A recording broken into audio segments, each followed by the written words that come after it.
Donald Trump గారి ఈ పిచ్చి ఆలోచనను మీరు ఎలా చూస్తున్నారు? ఒకసారి ఆలోచిద్దాం. వాల్ స్ట్రీట్ జర్నల్ అనబడే పత్రికలో ఒక కథనం. ఇది ఎంత గమ్మత్తుగా ఉందంటే, వాళ్ళు ఏమంటారు, డొనాల్డ్ ట్రంప్ యొక్క యాక్చువల్ ప్లాన్, ఇరాన్పై దండయాత్ర, దీని యొక్క ఒరిజినల్ ఐడియా ఏమిటి?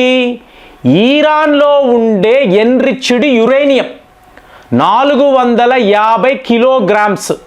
అంటే ఇది ఎలా ఉంటుందంటే, మీరు యురేనియంని తీసుకొచ్చి ఎన్రిచ్ చేస్తారు కదా, 60% వరకు మీరు చాలా కష్టపడాలి ఆ ఫ్యూయల్ తీయడానికి, రేడియో యాక్టివ్ మెటీరియల్ తయారు చేయడానికి. ఒక్కసారి మీరు 80% రీచ్ అయ్యారు అనుకోండి, మీరు అణువస్త్రాన్ని తయారు చేయడము వితిన్ వీక్స్లో చేసేయగలరు. అంటే 90%కి వస్తారు, వెంటనే మీరు న్యూక్లియర్ వెపన్ని రెడీ చేయగలరు. సో ఇది వాళ్ళు రాస్తున్న రిపోర్ట్.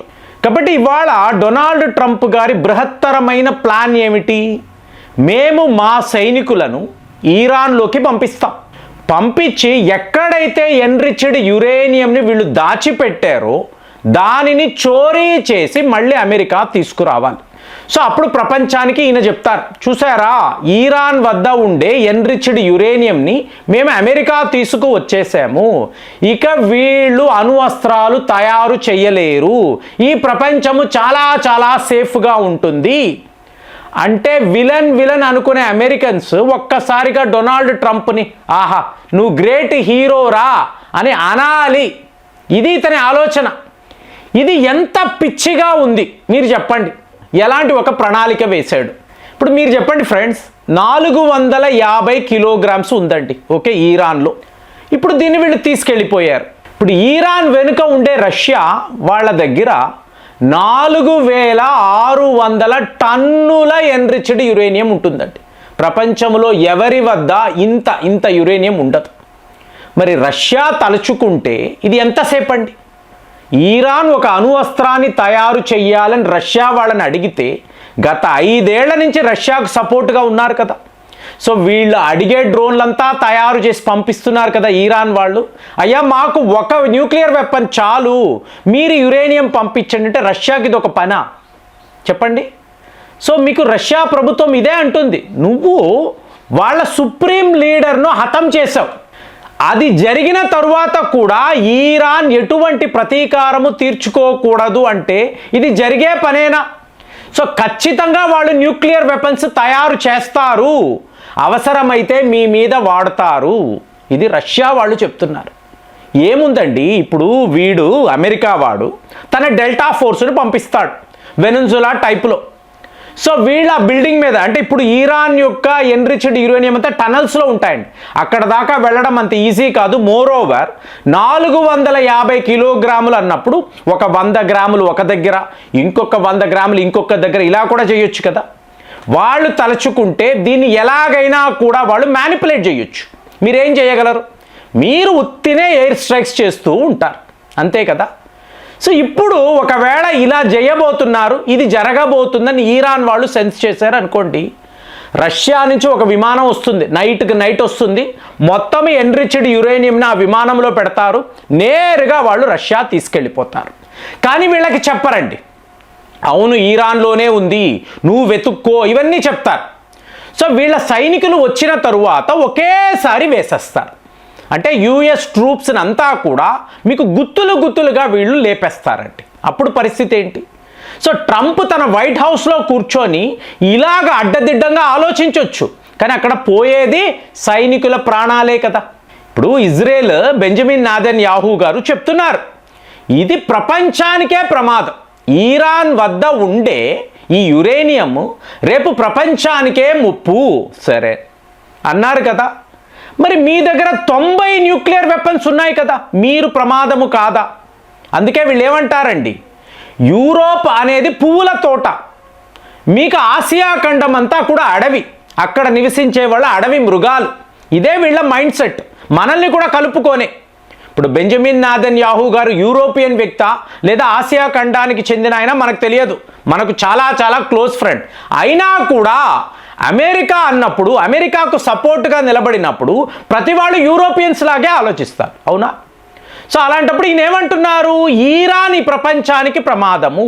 మరి అమెరికా వద్ద ఉండే 5177 న్యూక్లియర్ వెపన్స్ ఇది ప్రమాదము కాదా?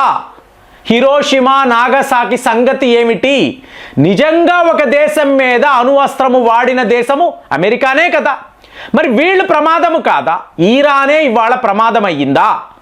సో ఇదంతా మీరు చూసారనుకోండి, న్యూక్లియర్ వెపన్ అనేది ఒక రీజన్ అండి.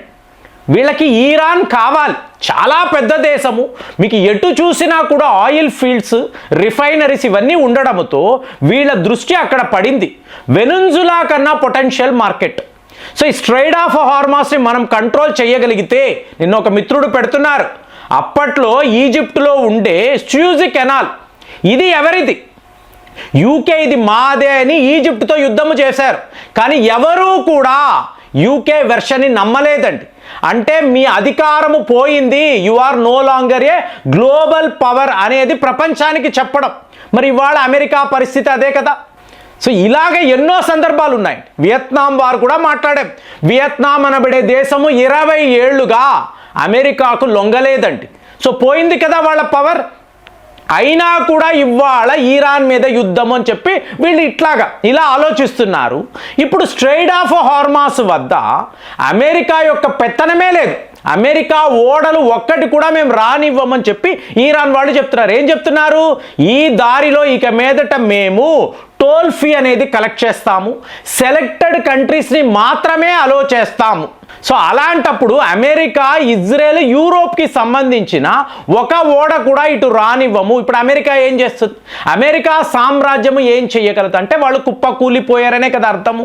ఆ రోజుల్లో సూజ్ కెనాల్ని మీకు గ్రేట్ బ్రిటన్ కంట్రోల్ చేయలేకపోయింది. ఇవాళ స్ట్రైట్ ఆఫ్ హార్మస్ని అమెరికా వాళ్ళు కంట్రోల్ చేయలేకపోతున్నారు. ఇదే కదా వాస్తవము. అలాంటప్పుడు మీరు ఇరాన్లోకి వెళ్ళి మీ ట్రూప్స్ని పంపించి ఆ ఎన్రిచ్డ్ యురేనియంని తీసుకొని ఒక విమానము ఎక్కి మళ్ళీ అమెరికా వెళ్ళాలి అంటే ఇది ఎంత డేంజర్? ఇప్పుడు నేను అదే అడుగుతున్నాను, నీ ఆప్తమిత్రుడని చెప్పుకునే పాకిస్తాన్, వాడి వద్ద 150కి పైగా అణువస్త్రాలు ఉన్నాయి కదా. మరి అసలు సిసలైన తీవ్రవాద దేశము పాకిస్తానే కదా. మరి వాళ్ళను ఎందుకు కట్టడి చేయలేకపోతున్నావు?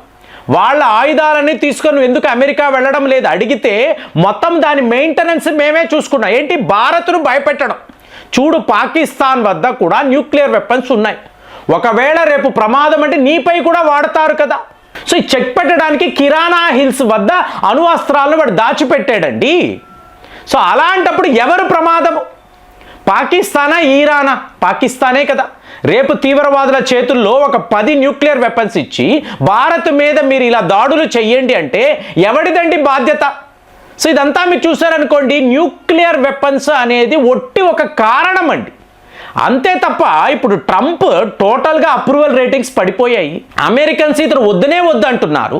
నవంబర్లో మిడ్ టర్మ్ ఎలక్షన్స్ వస్తాయి. సో దీని వరకు ఎలాగోలా సర్వైవ్ అవ్వాలి, తనను తాను హీరోగా ప్రొజెక్ట్ చేసుకోవడానికి. ప్రపంచాన్ని కాపాడిన ట్రంప్ అంటే అమెరికా హీరో, ఇది చెప్పుకోవడానికి ఇరాన్ని నువ్వు బలి పశువు చేస్తున్నావు. వాళ్ళ జీవితాలు వాళ్ళు గడుపుకుంటూ ఉంటే, వాళ్ళు బతుకుతూ ఉంటే శాంక్షన్స్ విధించి కూడా ఇరాన్ ఎవరితో వ్యాపారం చేయలేరండి. అలాంటి ఒక దేశం మీద మీరు ఇలా దండయాత్రని, ఇవాళ ఎన్రిచ్డ్ యురేనియంని మేము తీసుకొని అమెరికా వెళ్ళిపోతామంటే రష్యా అక్కడ చూస్తూ ఊరుకుంటుందా? సో వాళ్ళు తలచుకుంటే ఏ స్థాయికి వెళ్ళగలరు అందరికీ తెలుసు. మరి అలాంటిది డొనాల్డ్ ట్రంప్ యొక్క బృహత్తరమైన ప్లాన్, ఈ గొప్ప ప్లాన్, దీన్ని మీరు ఎలా చూస్తున్నారు? మీకేమనిపిస్తుంది? ఇందులో వీళ్ళు సక్సెస్ అవుతారని మీరు అనుకుంటున్నారా? ఒకవేళ అనుకుంటే కారణాలు ఏమిటి? కామెంట్స్లో రాయండి. మళ్ళీ వచ్చే వీడియోలో కలుద్దాం. జై హింద్.